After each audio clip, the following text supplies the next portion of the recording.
সেখানে একজন খুনি অফিসার বলতেছে, স্যার একটাকে গুলি করি সেই পড়ে, আরেকজন সরে না স্যার। আমরা ওই সমাজ চাই, এটা নিয়ে যেন আগামীর তরুণরা গর্ব করতে পারে যে আমাদের আগের প্রজন্ম এটা করে গিয়েছে, এটাই আমাদের পথ। অন্যায়ের কাছে মাথা নত করব না, আমরা সমুন্নত রেখে অন্যায়ের প্রতিবাদ করব। প্রিয় সম্মানিত ভাইরা, যেহেতু আসরের সময় হয়ে গিয়েছে, এই জন্য আমি আমার কথা লম্বা করব না। আমি সকলের প্রতি অনুরোধ করব, আসুন পরম বিচক্ষণতা, সতর্কতা এবং ধৈর্যের সাথে আগামীর পথ চলি। আসুন মহান আল্লাহর উপর আমরা পরিপূর্ণ নির্ভরতা বা নির্ভরশীলতা আমাদের মধ্যে অর্জন করি। আল্লাহর উপর তাওয়াক্কুল করি, আল্লাহকে ভয় করি সকল কাজে। আমি একটা সুন্দর সমাজ চাইব, নিজেই আমি সুন্দর হব না, এটা হতে পারে না। সংশোধন আমার থেকে হতে হবে, আমাকেই মেলে ধরতে হবে। এই দেশে যারাই হিন্দু, মুসলমান, বৌদ্ধ, খ্রিস্টান যারাই বসবাস করে সবাই বাংলাদেশি, সবাই এদেশের সুনাগরিক, এদেশের গর্বিত নাগরিক। তাদের সকলের প্রতি আমাদেরকে শ্রদ্ধা প্রদর্শন করতে হবে, তাদের হকের প্রতি আমাদেরকে সজাগ থাকতে হবে।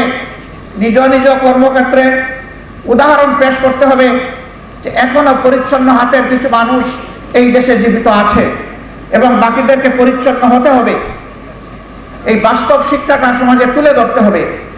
যদি পেশার দক্ষতায় এবং দায়িত্বপরায়ণতায় আমরা যদি একটা মডেল পেশ করতে পারি, পথ হারায় জাতি ইনশাল্লাহ পথ ফিরে পাবে।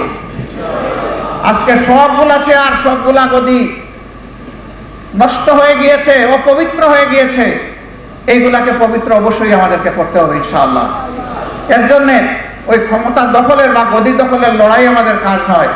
দক্ষতার জায়গায় নিজের দক্ষতা ফুটিয়ে তুলতে হবে আন্তরিকতার সাথে। আল্লাহ যেন এই তৌফিক আমাদেরকে দান করেন। আল্লাহ রাব্বুল আলামিনের দরবারে আবারও শুকরিয়া আদায় করছি। এক মাস আগে যা কল্পনা করিনি, আল্লাহ তাআলা নিজেই তার কুদরতি খাজানা থেকে এই জাতিকে একটা মহা উপহার দান করছে। রাব্বুল ইজ্জত, তোমার এই মেহেরবানির শুকরিয়া আদায় করার শক্তি আমাদের নেই। তারপরে তোমার শেখানো ভাষায় বলবো আলহামদুলিল্লাহি রাব্বিল আলামিন। হে আল্লাহ, তোমাকে ভয় করে চলার তৌফিক আমাদেরকে দান করো। প্রিয় দেশ এবং জাতিকে ভালোবাসার শক্তি আমাদেরকে দান করো। যে সমস্ত মায়ের মুখ খালি হয়েছে, যে সমস্ত বোনেরা বিধবা হয়েছে, যে সমস্ত শিশুরা এতিম হয়েছে, যে সমস্ত যুবক যুবতী ভাই হারা হয়েছে, হে আল্লাহ, তুমি তাদেরকে সবরে জামিল দান করো। এই প্রত্যেকটা পরিবারের ক্ষতি তুমি পুষিয়ে দাও। এখন যাদের উপরে রাষ্ট্র পরিচালনার দায়িত্ব আছে, তারা যেন কখনো এই জাতির আশা আকাঙ্ক্ষার বাইরে চলে না যায়, তাদেরকে সেই শক্তি দান করো।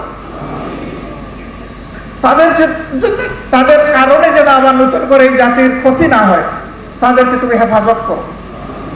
সকল চ্যালেঞ্জ ঐক্যবদ্ধ জাতি হিসাবে আমাদেরকে মোকাবেলা করার শক্তি তুমি দান করো। সর্বাবস্থায় আমরা তোমার সাহায্য চাই।